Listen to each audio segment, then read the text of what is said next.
یہ آپ کا اپنا کسب ہے کہ جب آپ ایسی جگہ پر گھر خریدو گے ٹینشنیں ختم نہیں ہوں گی، پریشانیاں ختم نہیں ہوں گی، آپ کہیں جانے کے نہیں رہے کہ گھر کو کیسے خالی چھوڑ، آئے روز تکلیفیں، بچوں کی لڑائیاں، ماحول خراب، دین سے دوری، دنیا داری کی طرف یہ آپ کا گھر لے کر جا رہا ہے، کسب آپ کا تھا۔ من سعادت المرء ثلاثا ومن شقاوت المرء ثلاثا، نیک بختی کی علامت آپ کی 3 چیزیں، بدبختی کی علامت آپ کی 3 چیزیں، اور جو نیک بختی کی علامت ہے وہی چیزیں بدبختی کی علامت ہے۔ فرمایا نیک بختی کی پہلی علامت کیا ہے؟ المسکن الصالح، بہترین گھر کا انتخاب کیا، بہترین ہمسایوں کا انتخاب کیا، بہترین محلے داروں کا انتخاب کیا، کوئی دکھ نہیں، کوئی پریشانی نہیں، سکھی زندگی گزر رہی ہے، آپ نے ایک انتخاب اچھا کیا، آپ کی زندگی میں اچھائیوں کا سسٹم ایک چل نکلا۔ جاہل لوگ بھی پڑھے لکھے لوگوں میں آ جائیں تو ان کی زندگیاں بدل جایا کرتی، انسان کا کردار ہوتا ہے۔ عبداللہ بن مبارک رحمہ اللہ تعالی جس بستی میں جس محلے میں رہتے تھے، ساتھ والے ہمسائے نے کہا کہ میں اپنا پلاٹ سیل کرتا ہوں، مارکیٹ کی ویلیو سے ڈبل ریٹ کی ڈیمانڈ کی۔ جتنے تاجر تھے سب کہنے لگے کہ جب تک مارکیٹ کے مطابق ریٹ نہیں ہوگا تو آپ کا مکان فروخت نہیں ہو سکتا۔ اور ہمسایہ کون ہے؟ یہودی۔ ہمسایہ کون ہے؟ یہودی۔ حبیب کبریا محمد رسول اللہ صلی اللہ علیہ وسلم نے قربانی صدقے کی بکری ذبح کی، گوشت بنایا، اللہ اکبر۔ ہم اپنوں کو نہیں یاد رکھتے، اپنے پیارے نبی کو دیکھیں صلی اللہ علیہ وسلم کو، گوشت بنایا، کہا کہ یہ صدقے کی ہے، اسے تقسیم کر دیجیے۔ گھر آئے، جو ہی پاؤں رکھا، ازواج مطہرات سے پوچھتے ہیں کیا تم نے ہمارے یہودی ہمسائے کو بھی گوشت دیا ہے یا اس کے کفر کی وجہ سے چھوڑ دیا؟ کیا تم نے گوشت پہنچایا یہودی کے گھر؟ حبیب کبریا کی حدیث ہے، اور آپ کے امتی ہوں اور آپ کی سیرت عمل نہ کریں۔ عبداللہ بن مبارک کا ہمسایہ بھی یہودی ہے، ایسا اس نے سلوک ہے، کہتا ہے میں تو کم نہیں کروں گا۔ ظاہر ہے جب اصرار بڑھا تو وجہ پوچھی کہ آپ بجٹ کیوں ہیں؟ کہا آپ صرف مکان دیکھ رہے ہیں، میں اپنے ہمسائے کی قیمت 60 مانگ رہا ہوں۔ وہ بھی تو مسلم تھے کہ جن کی ہمسائے کی قیمتیں کافر وصول کرتے تھے، اور آج ہم بھی تو ہیں، اللہ اکبر، اور سمجھتے ہیں کہ پریشانی نہیں جاتی کیسے جائیں، کردار تو دیکھیں، ہم تبدیلی نہیں لاتے، اللہ ہمارے نصیب میں قسمت میں کیسی تبدیلی لاتے۔ جو شخص اپنے کردار کی وجہ سے یہیں سے ہی وہ خوار ہے، وہ یہیں سے اندازہ کرے اس کے ساتھ آگے کیا ہونے والا ہے۔ ہم سوچتے ہیں پتہ نہیں کیا ہوگا، آپ کو یہ زندگی بتاتی ہے کیا ہوگا۔ آپ کے نبی نے فرمایا حاسبوا انفسکم قبل ان تحاسبوا، اپنے آپ کو چیک کرو، تمہیں پتہ چل جائے گا کس لیول پہ کھڑے ہو۔ اللہ اکبر۔ خیر مت کر رہا تھا، پر میں نیک بختی کی پہلی علامت کیا ہے کہ آپ کا گھر آپ کا بہترین ہے۔ اس کی دوسری علامت کیا ہے؟ آپ کو بیوی نیک اور دیندار ہے۔ کیا ہم انتخاب کرتے ہیں؟ ہمیں ہر موقع پر ترجیح چاہیے تو صرف دنیا کی چاہیے بس۔ کیا ہم نے اپنے پیارے پیغمبر کی تعلیمات پہ عمل کیا ہے؟ جو کہتے ہیں ہم اہل حق ہیں، ہم اہل توحید ہیں، یہ سنتیں کس کے لیے؟ یہ احکام کس کے لیے ہیں؟ یہ حدیثیں کس کے لیے ہیں؟ یہ نصیحتیں کس کے لیے ہیں؟ اگر آپ کے لیے نہیں تو بتاؤ فرشتے اتریں گے ان حدیثوں پہ عمل کرنے کے لیے؟ فَلَتُنْكَحُ الْمَرْأَةُ لِأَرْبَعٍ لِجَمَالِهَا وَلِمَالِهَا وَلِحَسَبِهَا وَلِدِينِهَا فَاذْكُرْ بِذَاتِ الدِّينِ۔ خوبیاں تو دیکھی جاتی ہیں، مال دیکھا جاتا ہے، دین بھی دیکھا جاتا ہے، حسب دیکھا جاتا ہے، سب کچھ دیکھا جاتا ہے۔ فَاذْكُرْ بِذَاتِ الدِّينِ، دین والی لے لو، امن آ جائے گا، تربیت بچوں کی اچھی ہو جائے گی، دین کا ماحول بن جائے گا۔ المرأة صالح، نیک بختی چاہتے ہو، سعادت چاہتے ہو تو دیندار گھرانوں کے انتخاب کرو۔ تیسرے نمبر پہ فرمایا والمرکب الصالح، زندگی میں سکون چاہیے تو بہترین سواری ڈھونڈیے۔ اس دور میں جانور تھے آگ کے دوڑتی ہوئی. آپ نے فرمایا جس کے پاس یہ نعمتیں موجود ہیں، اتنے تک فرمایا کہ آپ صحت مند ہیں اور آپ کے پاس ایک دن کا کھانا اگر موجود ہے، آپ کے پاس دنیا کی ساری نعمتیں موجود ہیں. ہمارے پاس 6 ماہ کا راشن ہے اور کوئی پوچھ رہے میں شکر ایسے ہیں کہ آپ بڑے تنگ ہیں، تو زندگی بڑی مشکل سے گزر رہی ہے. حبیب کبریا فرماتے ہیں آپ نیک بخت ہیں، فکان نوا ہیزت لہو دنیا، اللہ نے آپ کے لیے دنیا جمع کر کے رکھتی ہے، بس یہی کچھ چاہیے بہت ہے. اور ورنہ بدبختی کیا ہے؟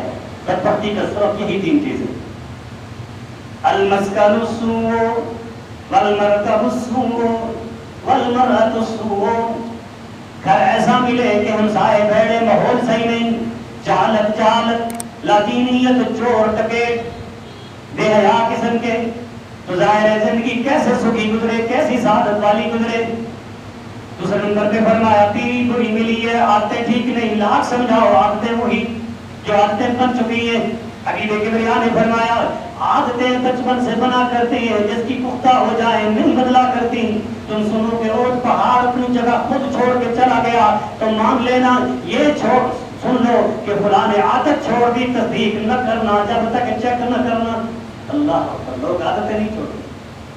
المرأۃ السوء، بری عورت مل گئی، زندگی ساری جیرا رہا، صرف آپ کی نہیں، آنے والی نسل کی، آنے والی نسل کی بھی اسے بگاڑے گی، اسے بھی تباہ اور برباد کرے گی. ایک عورت کی وجہ سے کتنے لوگ برباد ہوئے. تیسرے نمبر پہ فرمایا سواری ٹھیک نہیں ہے، جانور ہے تھوڑا سفر کرتا ہے بیٹھ جاتا ہے، پھر چلتا ہے پھر بیٹھ جاتا ہے.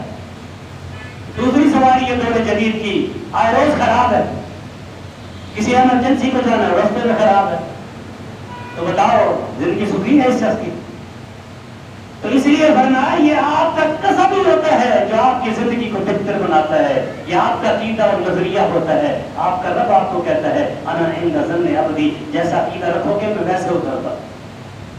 ایک شخص کہتا ہے میرا تو تجربہ ہے، میں جب تک دربار پہ دیکھنا چاہوں گا میرے مسئلے حل ہی نہیں ہوتے. اللہ فرماتا ہے یہ جب تک وہاں جا کر پکائے گا نہیں میں اس کے مسئلے حل کرتا ہی نہیں. انا عند ظن عبدی. ایک دیندار جماعتی نمازی ساتھی، ہم عقیدے کی خرابی کو ذرا دیکھ لیں کہ کہاں تک پہنچے. آپ کی نصیحت کے لیے عرض کر رہا ہوں. مجھے فون کیا، پوچھا کہ میں نے سبزی لگائی ہے، کدو بیجے ہیں، لیکن ان کو پھل نہیں لگتا، پھول اٹھاتے ہیں پھل نہیں لگتا، کوئی حل بتائے. میں نے کہا ہم تو دین پڑھانے والے علم والے ہیں، جو اس کے ماہر ہیں ان سے رابطہ کیجیے، مجھ سے کیوں کر رہا ہے؟ اب مسئلہ آپ کے متعلقہ تھا اس لیے آپ سے پوچھ رہا ہوں. اللہ اکبر. میں نے کہا کیا مسئلہ ہے؟ کا مسئلہ یہ ہے کہ میرا ایک تجربہ ہے کہ میں جب بھی کدو لگاتا ہوں وہ پھل اٹھا رہے ہوتے ہیں، اگر اس مدت کے دوران ایام مخصوصہ کی عورت وہاں سے گزر جائے نا وہ پھل دینا بند کر دیتے. یہ ہے ہماری حالت عقیدے کی کہ جو اپنے آپ کو اہل توحید کہنے والے، 5 وقت کی نماز پڑھنے والے، اور میں نے کہا تو خالق کو بھول رہا ہے، تیرے قدموں میں اس کا اثر ہے. بڑا سمجھایا، حدیثیں بتائیں، کہتا میرا تجربہ میں کدھر جاؤں. اللہ اکبر. یہی وہ حدیث ہے انا عند ظن عبدی. اللہ اکبر. میرا تجربہ میں کدھر جاؤں. اسی لیے ہمارے تجربے آج چاہیے ہو چکے ہیں کہ ہم منت مانیں گے. جو شخص منتوں کا عادی ہے وہ کہتا ہے منت مانتا ہوں مسئلہ حل ہو جاتا ہے. اللہ فرماتے ہیں نہ جب تک مانے گا نہیں مسئلہ حل ہوگا. اور ایک کا یہ عقیدہ ہے میں رب سے جب مانگتا ہوں اللہ عطا کرتا ہے، میں جب دعا مانگتا ہوں اللہ عطا کرتا ہے، ورنہ وہ جب بھی ہاتھ اٹھاتا ہے میں عطا کر دیتا ہوں. حبیب کبریا فرماتے ہیں میری امت کے ایسے فقیر بھی آئیں گے، ایسے درویش بھی آئیں گے، اگر وہ چل رہے ہوں تو وہ لوگ اشارہ نہیں کرتے کہ یہ اتنا بڑا شخص جا رہا ہے. اگر کسی سے رشتہ داری کی اپیل کر دیں تو کوئی رشتہ نہیں جوڑتا. کسی کے سامنے جا کر اپنا کوئی مسئلہ رکھ دیں تو کوئی حل کرنے کی طرف توجہ ہی نہیں کرتا کہ اس کی کیا حیثیت ہے. لیکن وہ اپنے دین اور عقیدے کی وجہ سے اپنے رب کے ہاں اتنی عزت بنا چکے ہوتے ہیں، اگر کسی کام پہ قسم اٹھا لینا، اللہ کی قسم یہ کام ہوگا، اللہ کہتے ہیں میرے نیک بندے نے قسم اٹھائی ہے میں نے کر دیا۔ اللہ یہ بھی تو تھے، تم نے قسم اٹھائی ہے میں نے کر دی۔ حبیب کبریا کے پاس ایک مسئلہ آیا تھا، عملاً دیکھیں، آپ صلی اللہ علیہ وسلم کے پاس ایک مسئلہ ہے، عورتیں لڑ پڑی، ایک عورت نے دوسری عورت کا کان توڑ دیا۔ اللہ کے رسول صلی اللہ علیہ وسلم نے فرمایا قصاص ہے۔ جس کی عورت تھی ان کو کہا کہ آپ معاف کرتے، انہوں نے کہا نہیں ہم تو قصاص لیں گے۔ جنہوں نے قصاص دینا تھا ان میں سے وہ بھی مسلم، غصہ آتا ہے۔ ایک صحابی کھڑے ہوئے کہتے اللہ کی قسم ہم اس کا قصاص نہیں دیں گے۔ اللہ اکبر۔ آپ صلی اللہ علیہ وسلم نے فرمایا کیسی باتیں کرتے ہو، پڑھے لکھے ہو کر یہ بات کرتے ہو۔ چند لمحے گزرے، انہوں نے پیغام بھیجا ہم راضی ہیں، ہم کے ساتھ بھی رہے۔